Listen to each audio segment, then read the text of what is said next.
Welcome to the Physician's Guide to Doctoring, a practical guide for practicing physicians. Dr. Bradley Block interviews experts in and out of medicine to find out everything we should have been learning while we were memorizing Krebs cycle. The ideas expressed on this podcast are those of the interviewer and interviewee and do not represent those of their respective employers. And now, here's Dr. Bradley Block. And now a word from this week's sponsor, Laurel Road. Buying a home like the one I grew up in has been my dream. We had this great yard where my brother and I would run under the sprinklers. We had a big kitchen table where I told my parents I got into med school. Now I'm a member of Laurel Road for Doctors, where I got a great rate on a physician mortgage and was eligible for no money down and no PMI, so I can make new memories in my own home. Laurel Road for Doctors. Banking, insights, and benefits uniquely designed for doctors. See laurelroad.com/doctorhome for full terms and conditions. Laurel Road is a brand of KeyBank NA and Equal Housing Lender. NMLS 399797. Dr. Maryal Concepcion, thanks so much for coming on the podcast. Thank you so much, Brad, for having me today. This is super exciting. So we're talking about direct primary care. Mm-hmm. So that means, well, what does that mean? Let's start with that. What is direct primary care? What is direct primary care as opposed to like concierge medicine, as opposed to just not taking insurance? Like what do these things mean? Yeah. So I absolutely love this question. And I think it's super appropriate to start with this, especially for an audience of physicians on your podcast and on your YouTube channel who might not be familiar with the terminology. A lot of people assume that direct primary care, or DPC, is concierge medicine. And where the line in the sand is drawn, so to speak, is that a typical concierge practice will take insurance while charging a patient, typically a very high fee for concierge style services. So being able to text, call your doctor is in concierge medicine most of the time, but you are still being billed and limited to what insurance says, you have covered or not. But typically in practices where a person is a direct primary care physician typically will offer concierge style services. So for example, in my own practice, patients can text, call, leave me a message directly in the portal that goes directly to me and not an administrative assistant. And yet the average price per member per month for all Americans is on average $75 to $100 per member per month. There are some practices that charge children as little as $10 a month for concierge level services without saying, yes, I'm going to charge you your fee, plus then I'm going to bill your visit to your insurance company. And then you might have to pay the premiums or not the premiums, but you might have to pay for your visit through an insurance bill plus the doctor's fee on top of that. So that's how I like to describe the difference between concierge typical practices and direct primary care. Okay. I think I got that. And so what made you decide to leave typical medical practice and start direct primary care? Yeah, that's a great question. So I went from being trained at Creighton University in a rural setting. I did most of my family medicine rotations, and that was in Superior, Nebraska. It's a town of 2,000 people that serves about a 6,000 people radius in the middle of the geographic United States. And there I saw the power of being a family physician, being a generational family physician, somebody who knew, kids all the way until they were adults, all the way until they were delivering their own, or all the way until they were having their own grandkids join the world. And so I loved that. And I only sought out rural locations to practice family medicine after residency. My husband, who's also a family medicine physician, we had heard early on about this idea of job share. And we're like, what is job share? That's amazing. And so we had this dream of having a family and being able to be home with our kids and not having to be 100% at a job and have to employ, a nanny or an au pair, while being able to practice in a rural position, because he also trained in Superior, Nebraska. And so that culminated in us finding a job that we thought was our dream job in rural. Go ahead.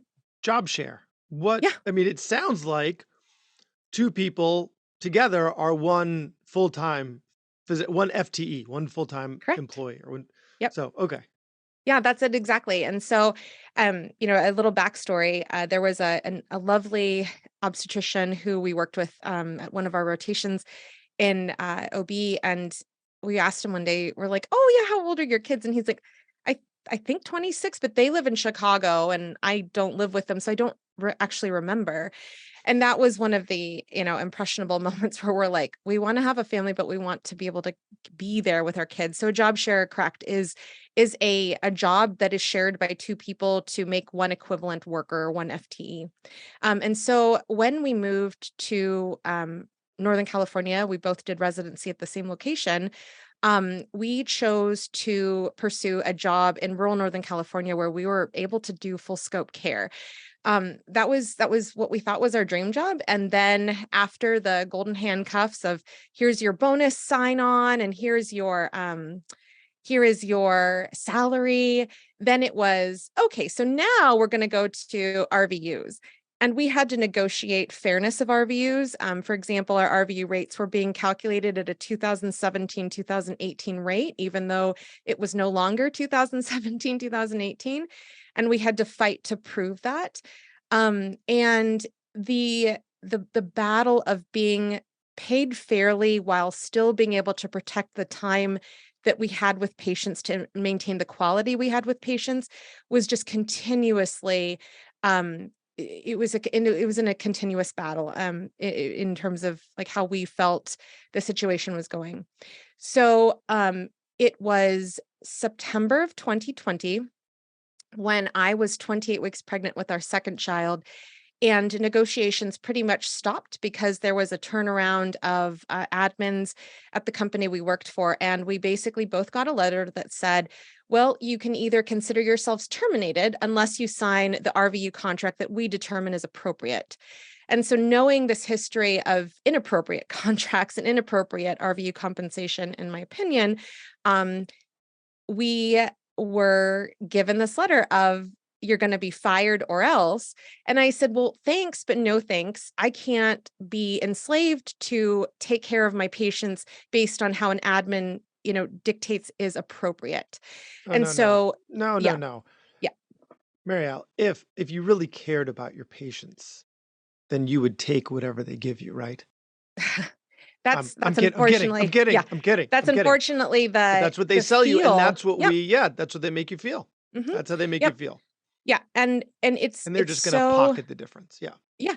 And well, and that happened at, the strategies of, yes, CMS is going to increase your RVU rate for family medicine. However, of that increased rate, we're only going to give you X%. So, the things that we didn't learn in medical school are this idea that, we are givers who go into medicine in general. Like we put our lives towards careers where we're taking care of other people. And yet too often, especially in primary care, we're made to feel like we're the bad people. And so with that feeling of like, you literally just gave me a like sign this or be fired letter, and I'm 28 weeks pregnant, I'm going to lose healthcare insurance for my child. Oh, heck no. And so at that point, I was very thankful that an orthopedic surgeon 2 years prior had told me about direct primary care. I'd gone to conferences to learn about direct primary care, but I really Wait, an hadn't. orthopedic surgeon taught a primary care physician Yep. about primary care. Yeah, That would because be the that last orthopedic surgeon, specialty. I know. Yeah. But it's like just how, because you work in the emergency room, like I heard on a recent recording, you see 28 to 38 patients on one of your shifts. And it's like, no matter who you are as a physician in emergency medicine, dermatology, it doesn't matter. Orthopedic surgeon is just another example of this, that the devaluation of physicians, and the ability for us to be able to take care of our patients appropriately and needing the time to do that has become so bastardized in our healthcare system. And so an orthopedic surgeon, yes, Dr. Ariana Demers, was the one who had said, you're super frustrated with the negotiations that you're experiencing. Why don't you read about direct primary care? And so, yes, she had told me about DPC about 2 years earlier, and she had left our local hospital system to open up her own private practice. So people are doing direct primary care as a business model in their own specialties left and right these days. But for me, when I was armed with the information of what is direct primary care, how powerful can it be, and arguably it can happen in and be successful in any community, that's rural, urban, doesn't matter. I basically had you either do DPC or you leave medicine moment. And so it was at that time that I chose to do direct primary care. So that's the long answer to your question of how did I choose DPC?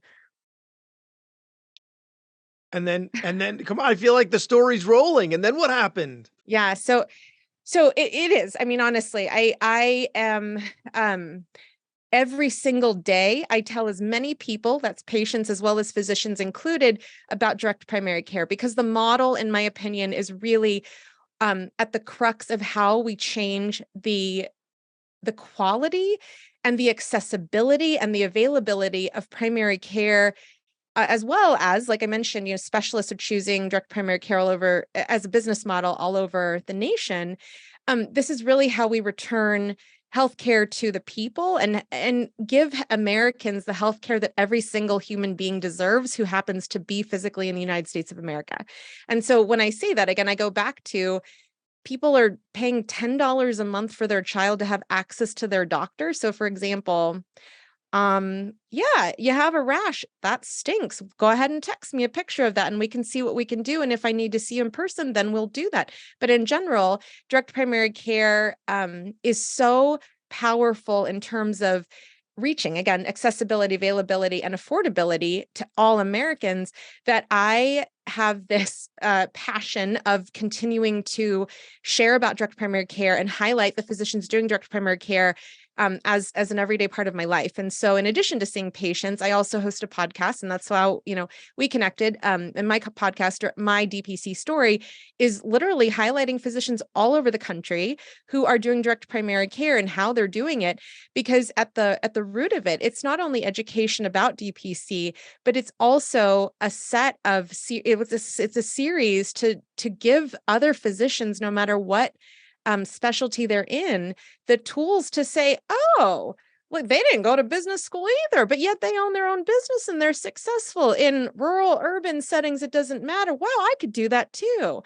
And so for me, it's my own little contribution to the movement that has really changed the lives of so many Americans already, so many physicians' lives already, and it continues to grow like wildfire, which I'm super happy to see. But also, I just feel like, it's almost like it's so rewarding to my soul to see people making an impact in their communities and feeling that, wow, this is why I went to medical school, not because I needed, to work for a system where I saw too many patients in a day, but I really actually got to care for my patients. And so, this is going into the weeds a little bit, but like before we started recording, you asked like, oh, you're at the end of your workday. And technically, yes, I'm at the end of my workday, but I've seen 0 patients today. I've had messages virtually, but I've not seen any patients, because my patients, in terms of that concierge style of care, but not at a concierge price, my patients are still able to message me directly and I get back to them, but I don't need to physically see them in person, because I'm no longer working for the 992-1314-0405, whatever. I don't care about those anymore, because my patients understand the value of affordability, accessibility, and availability, and they just message me directly. So I technically have been working, but I've taken care of my kid today, taken him to the doctor's appointment, taken a nap. Like, I've done lots of things today. And I feel so much, I feel so good inside, because I'm contributing to care locally as well as contributing to the movement of DPC nationally. Oh yeah. I mean, I get it. I mean, I can't tell you how many patients that I see in a given day that I could have diagnosed them accurately and managed them over the phone if they just told me their story. I could have saved them the trip. I could have saved now, but I can't do that because billing, I take insurance and billing. I just can't do it. There's also the issue of the liability, right? Like, let's say you're wrong And but your patients, I would imagine, also recognize that if you're not being seen, there's going to be there's room for error there, and but you're saving them the convenience of taking a full day off. And you know what? If this doesn't work and I don't get better, okay, now I will come in. So Correct. Yeah, got it. that's it exactly. And so there are direct primary care practices that do exclusively telemedicine, but in my practice, I do have I just physically opened up a clinic. I was doing telemedicine and home visits previously because that's correct. I mean, in terms of the physical exam that you need, you can't. I mean, yes, there are tools where you can like hear a patient's heart or hear their lungs virtually. But in terms of me, like seeing how the chest is rising, seeing those retractions, hearing all of the things, being in the home to see the physical environment, the beauty of direct primary care to address that concern about liability is that it's relationship based care, so that people are, they're plugged in with their physician for the long haul in most cases. And so, if there's somebody who never calls and you're like, the fact that you're messaging me, I mean, like, for example, I have this 90 something year old who, they put their weight in my electronic medical record, and I monitor that. And, when I noticed the weight was going up, I reached out and said, "Hey, didn't know if you are having symptoms." And they said, "Oh, I didn't even realize I was, but I was having some swelling in my legs and whatnot." And so Oh, I didn't know which it's, direction you were taking that. I saw their yeah, weight going up and I was like, yeah. Marcus, So, the yeah. So, sandwiches, it's the mhm, sandwiches again. yeah. No, no, no. And It was someone so, with congestive heart failure. Okay, I yeah, get it. exactly. And so, in my world, in the world of a direct primary care physician who is, or direct care physician, because again, specialists are choosing this as a model, where you have a smaller panel of patients and are able to monitor them in different ways, whether that be via telemedicine or via in person. You can also proactively say, "Hey, I noticed an issue about you," or "Hey, it's time for your skin cancer screening. Let's go ahead and schedule you," because you're not reactively waiting until like, "Oh, they got seen in the emergency room or they got discharged from the hospital. Now they need to see you within a week." So it's no longer like that. So it's a very different way to address that liability issue, but it's because it's and I pull this quote from Dr. Jake Much, who's in Williamsburg, Virginia, at Defiant DPC, but he calls it small batch medicine. And that I absolutely believe really represents what we do, because it's like if you have even a hint of something is off, or you are trying to be proactive about something, you have the time to go after that and not just like let it go. So yeah, that to me, that addresses the concern about liability, which is very, very reasonable and very, you know, we it's a real thing as a physician, especially with me being in California. Yeah.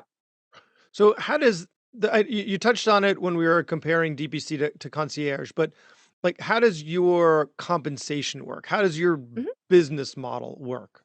Yep, that's a great question. So, in terms of business model, the business model at a high level, zoomed out view is we are like a Netflix or a gym membership subscription. So, for example, you pay $8.95 or whatever the rate is for Netflix, and you either watch it or you don't.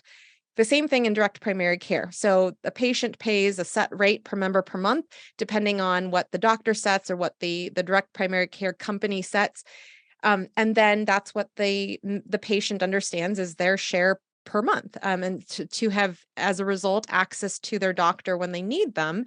And so that allows us to not have to worry about, well, shucks, I only, I had 5 no-shows and only 2 showed up, and I got 2 99213s today, and that's all I brought home. And it's like, no, we don't have to do that anymore, because like I said, I have technically been working today, but I have not been working to see patients in the office because I'm addressing their needs without having to see them in person. So And that's the so, only income is from the subscription.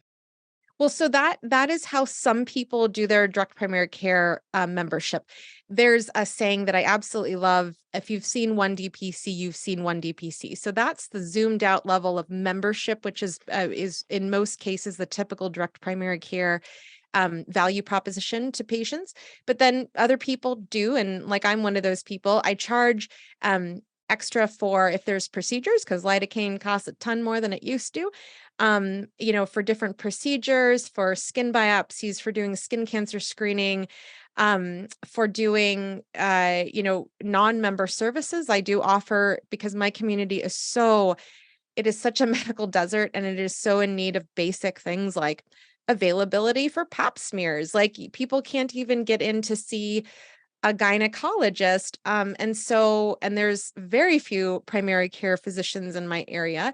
And so it's like, yeah, if you are at college and you can't afford the time to go to an obstetrician, you can't wait, and you need something done, I offer non-member services. So there's different ways to generate an income.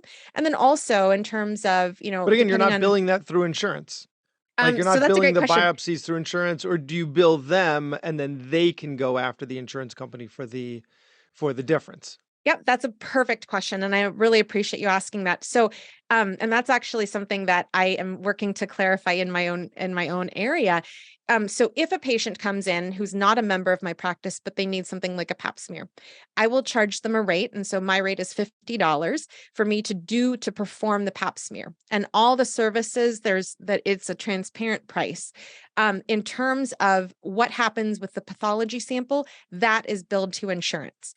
And so a patient, typically when they're like, oh, that's it, I can get it done this day when it's convenient for me, and then you bill the insurance for everything else, like that is a like no brainer in my 50 area. bucks, People that's are the like, yeah, copay.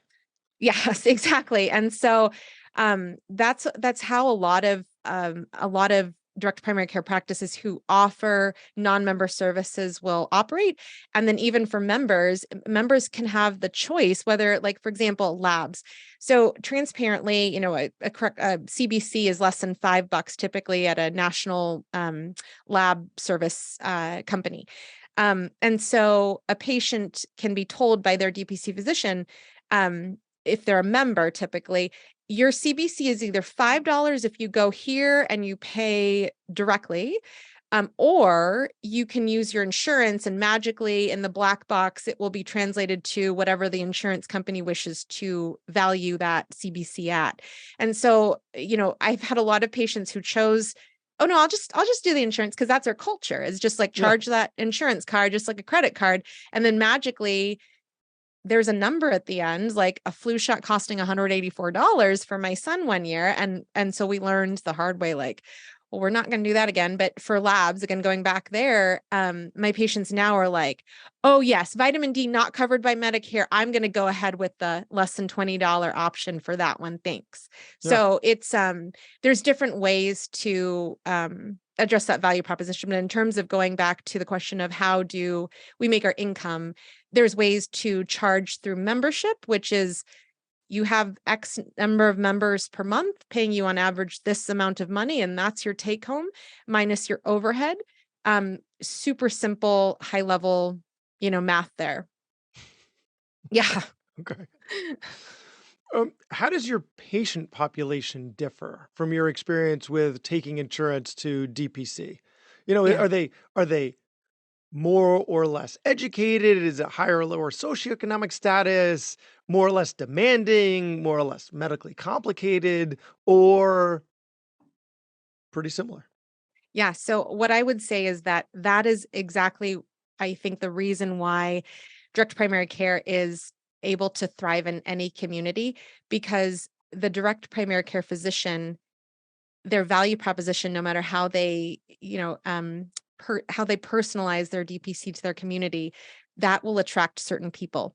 So in my practice, 100% of my patients are insured. In terms of my education level, it's all over the board.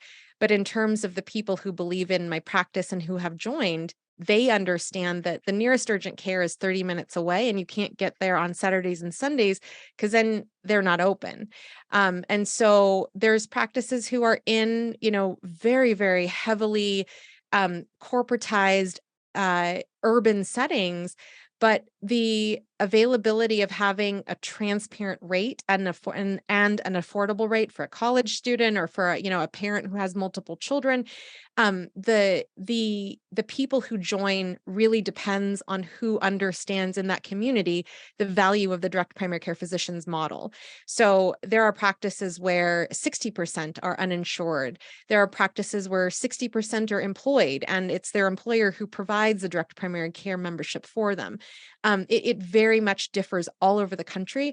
And that's why in every episode that I feature a physician in on the podcast, people can say, oh, that community is just like mine. Wow, I didn't think that it could work in my community because of, I have undocumented members in my practice who, don't have health insurance, or everyone has health insurance and they all have their, I have really good health insurance plans, but yet they can't get into the doctor. So that again, that's the beauty of, if you've seen one DPC, you've seen one DPC, and that definitely impacts the people who understand and believe in the model.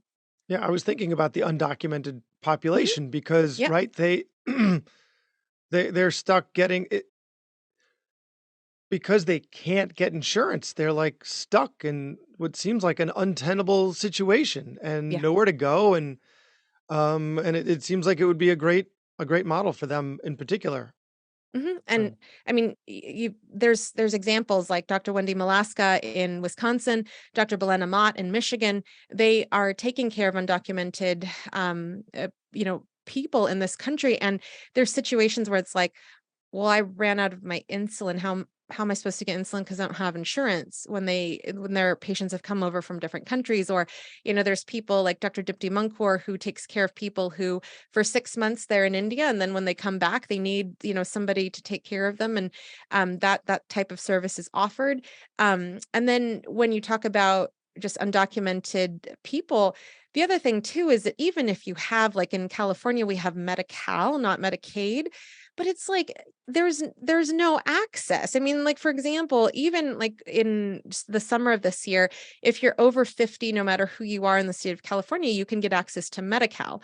However, it's like, okay, you're over 50, you have Medi-Cal now as a benefit, whether you're documented or undocumented, but you need a rheumatology visit, and the rheumatology visit is 3 hours away. You don't have the gas nor the car to get there. And it's also 6 to 8 months away. So that's your health care because you're 50 and you now are a beneficiary of Medi-Cal. So even with insurance, I pointed this out to a patient, even on the back of the insurance card, it says this card does not guarantee health care because it does not. Insurance is not health care. Care from a physician is healthcare. Care when you actually need it is healthcare, but care because you carry a card that we use like a credit card is not healthcare, unfortunately, in this country.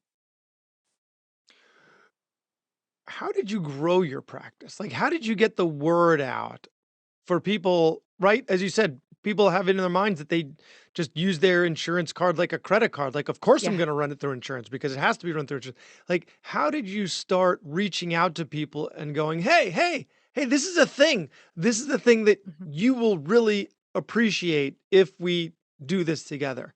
Yeah. That's a great question. So, in terms of how a physician grows, how I grew my practice, one thing I will say is that no matter where you are in the States, you definitely have to be aware of non-compete and enforceable non-compete laws in your state. So, for example, in New York, there might be a different non-compete than there is in California. In California, they're non-enforceable. So, that impacts how a patient can learn about direct primary care from their physician, if their physician is going to be going into direct primary care.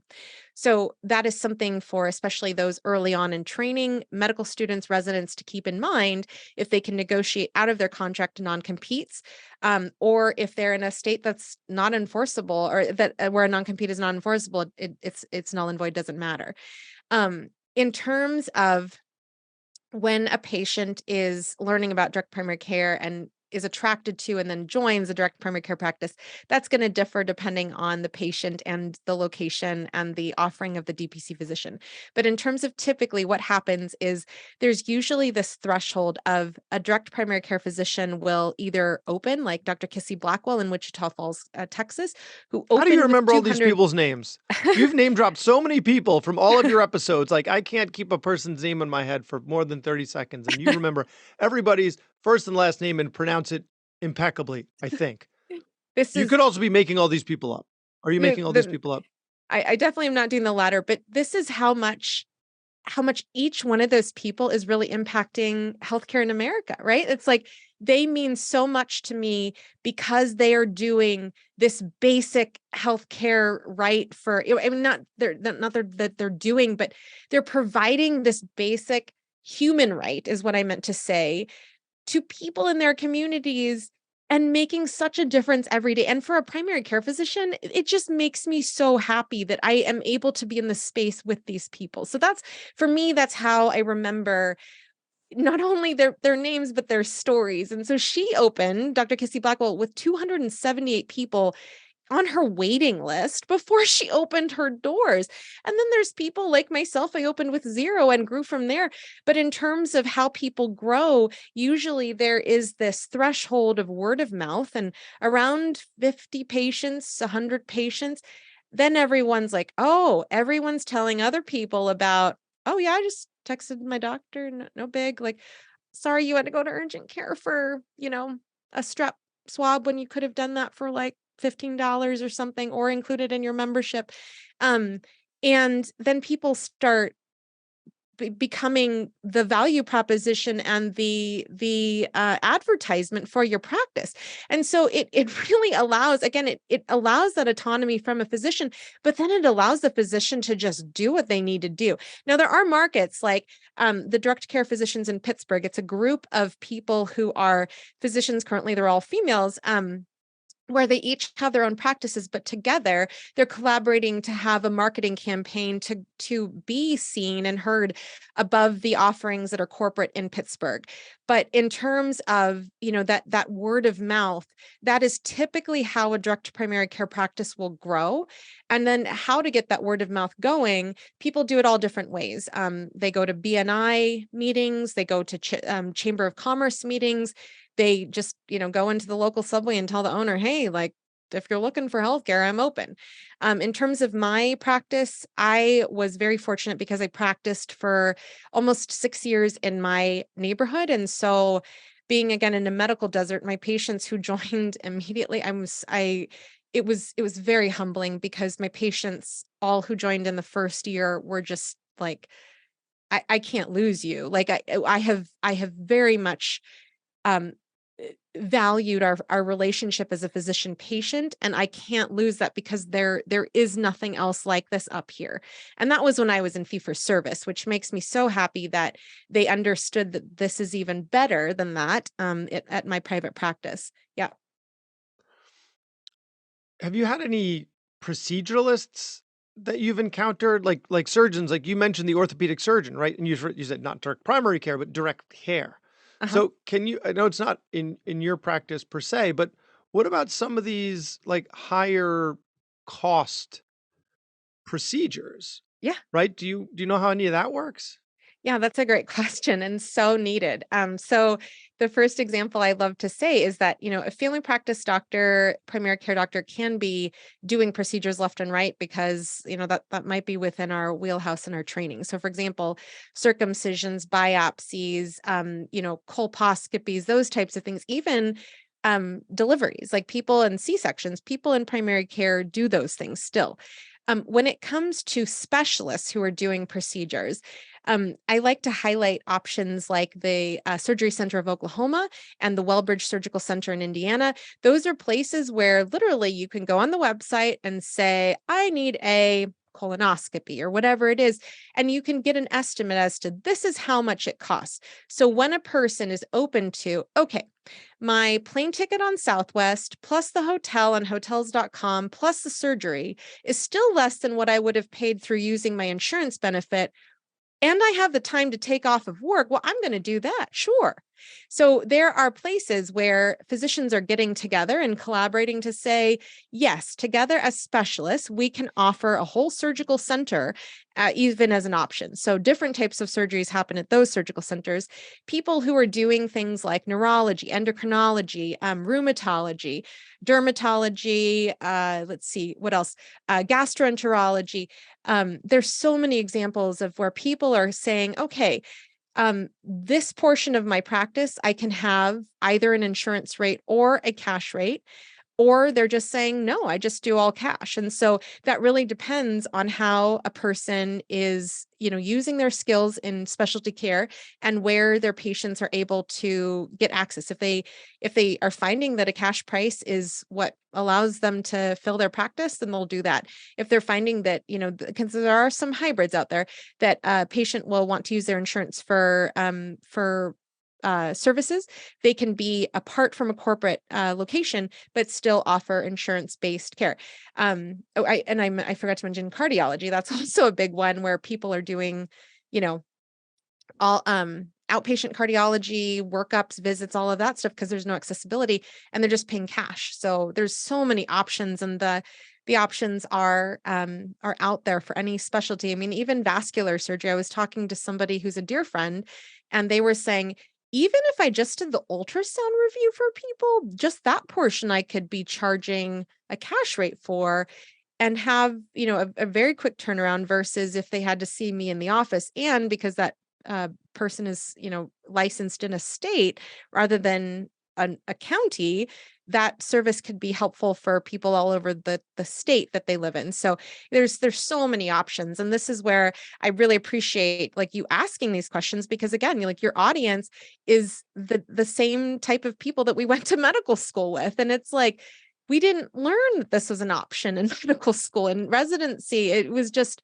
this is your chart. Now you code it and then you go to work for a coding employer. That's this typical the typical pathway that we take as physicians, especially in primary care these days. Well, and for that vascular surgeon doing the ultrasounds, in a large state, or Mhm. maybe even not in a large state, your health insurance is local. You can really only take care of, like, if you're reading ultrasounds for people that live far away, like I'm on Long Island. I don't have any contracts in Buffalo, but I'm licensed in New York State. So really Mhm. the entire state now becomes my catchment area in that situation. So Correct. really, it could work. It could work. Um, so you're available to your patients 24/7. Mhm. Yeah. So how do things like vacation and getting drunk work? Well, so I definitely am not a ladder. In the latter group often. I don't think I've ever been drunk technically because I like will sniff alcohol. It's so funny. I was with a group of physicians doing a direct primary care, themed retreat, and I sniffed the wine that they had at their wine tasting, and my eyes shut and I was talking like a sloth. So I don't do alcohol.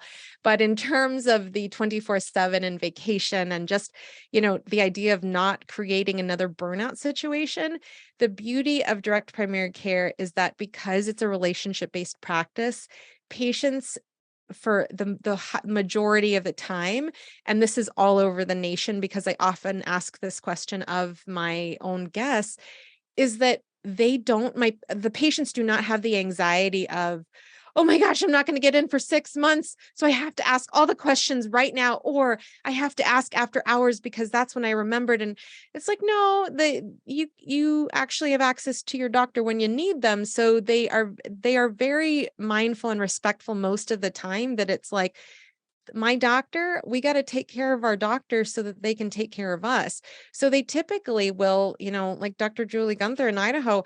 I mean, they're cheering her on if she needs to take vacation. My patients were like, "Oh my goodness, I'm so excited you get to go to Legoland," because we were gone in Legoland in August with my now 5-year-old and now 2-year-old. But they're very supportive. And then after hours in my practice, which has been open a little over a year, I've gotten 3 calls after hours. One was for a cardiac concern. 2 were for cardiac concerns. And the third one was for something that was non-acute. But what we tell our patients is, if you don't know if you're going to go to the ER or stay home, that's a great way. Like, it's a great time to contact your doctor. If you're like, I'm having a cardiac arrest, we're not, some people do hospital medicine, but typically, the verbiage to patients is, if it's a medical emergency, dial 911, like it is on any medical, reception line or message machine. And the same thing holds for direct primary care. But if a patient is seeking guidance as to, is this acute or not, to the point where I need to drive 45 minutes to the emergency room, that's a great time to ask, your physician. But that doesn't happen, thankfully, too often. And then even in things like COVID, we saw direct primary care thrive as a movement because there wasn't the limitation in the, spring about, oh, there's no coverage for telemedicine services. Direct primary care has always incorporated telemedicine. And so we kept, as a movement, we kept so many people out of the hospitals because we were able to say, here's the pulse ox. It's like $16. Go ahead and here you can buy it, check it out, whatever. And we're going to help watch you over telemedicine if we need to see you in person, whatever. But they kept people out of the hospital for COVID, not to mention, like I mentioned, the CHF example, but there's so many things because it's a longevity relationship and not just periodically every few months you get seen, that it's so powerful to have access. And that's where patients don't typically abuse the 24/7 aspect, because they can reach their doctor the next day if they needed to. Yeah. But have you had any patients or even heard about patients from other DPC physicians that, because some patients don't understand boundaries. Like, it's not Oh, even yeah. that they're Yeah. pushing the boundaries. Mhm. It's that it's just something that they just don't understand. And you can often see that when you're interacting with them. Oh, yeah. And especially in fee for service, because too many times it was like, and I have my list of 52 items that I'd like to cover in my 8-minute visit with you. And it was like the boundaries there. That was an exercise for me in boundaries. When I look at direct primary care models all over the nation, yes, boundaries are absolutely something that a physician has to address, whether that be, boundaries where they're the number of hours that they're checking messages or how they're checking messages. But when it comes to patients who are quote unquote high utilizers, that's what we typically call a patient who is really not respecting the boundaries set forth by the practice. A physician, we are, as direct primary care and direct care physicians, we have chosen a different path than the typical going into employed medicine. And so with that, we have an air about us in terms of, we value ourselves. And so when it comes to patients who are, you know, making us feel uncomfortable, stressed out, overworked, all of those things, when we have a community where direct primary care physicians, I mean, if you go into a room of them, it's like, what Kool-Aid did people just drink? Because this is crazy. Like, everyone's so happy. And the way that people protect that is, one, seeking support from other people and saying, hey, how do you manage this situation? If a patient will, like, if they're a night shift worker on the OB floor and they text at 2:30 in the morning and they don't understand that, like, that dings your phone, then, typically the recommendation for most of us would be, yeah, and you got to talk to that patient and say, hey, I am a single show here, or I'm, taking care of so many patients. Yeah. So you draw that boundary, but then have you been in a circumstance, or have you heard from one of your colleagues where they've had to let a patient go? Oh, Right? Like, absolutely. Yeah, okay, okay. So absolutely. that's another, okay. So it's Mhm, like, it's not like you've paid your money and now you can do whatever you want. No, correct. it's, I'm going to warn you, and then clearly we've had this conversation. If we have to have it one more time, Mhm, you're off the yep, panel. I'm yep. sorry, it's just not And working. yes, and people protect that in their patient contracts when they sign a membership, saying that, if these things happen, if abusive language is happening, if, if whatever the physician sets forth is being done, and you've had a warning, then this is not going to be the best fit for you. There are some physicians who, and they've shared this on the podcast, they'll say things like, all right, and so going over the patient contract before you sign on to my practice, you need to understand I have 2 children and I go to bed at 7:30. And so if you contact me, you better have a darn good reason for contacting me after hours. And that's how, this is how one physician, she manages her patient onboarding at the beginning of her practice before the members sign on, because she's saying right from the beginning, this is my practice and this is how I run my practice. If you cannot respect that, you cannot be part of my practice. And so that is very common how people are setting those boundaries. Yeah. Fantastic. Fantastic. Mhm. So where can people find you? Let's say we have a listener who wants to be on your panel, or they want to listen to your podcast. They want to connect with you on social media. Where do we find you? Yeah, so great question. So the most common things would be with the at my DPC story handles. So Instagram, it's at the I guess generally mydpcstory.com would be the branching point as to where to hear physicians from all over the country. I have a mapper where people can click on their area and listen to episodes in that region. I also have a resource page where people can download completely free, checklists as to how to open your direct primary care practice from nothing. And then on the bottom of my website, I have all of the social handles. So just at my DPC story or at my DPC story would be where all of the social media lives on any platform pretty much. But mydpcstory.com is probably the best place to start out. And then if people are podcasters, on all major podcast platforms, you can find My DPC Story, the podcast. Fantastic, fantastic. Well, it's really exciting stuff that you're doing, and clearly you're an evangelist for it. Um, and thanks for all the work you're doing for your patients and for medicine. Absolutely. Thank you so much for having me and for helping spread the word about direct primary care. That was Dr. Bradley Block at the Physician's Guide to Doctoring. He can be found at physiciansguidetodoctoring.com or wherever you get your podcasts. If you have a question for a previous guest or have an idea for a future episode, send a comment on the webpage. Also, please be sure to leave a 5-star review on your preferred podcast platform. We'll see you next time on the Physician's Guide to Doctoring.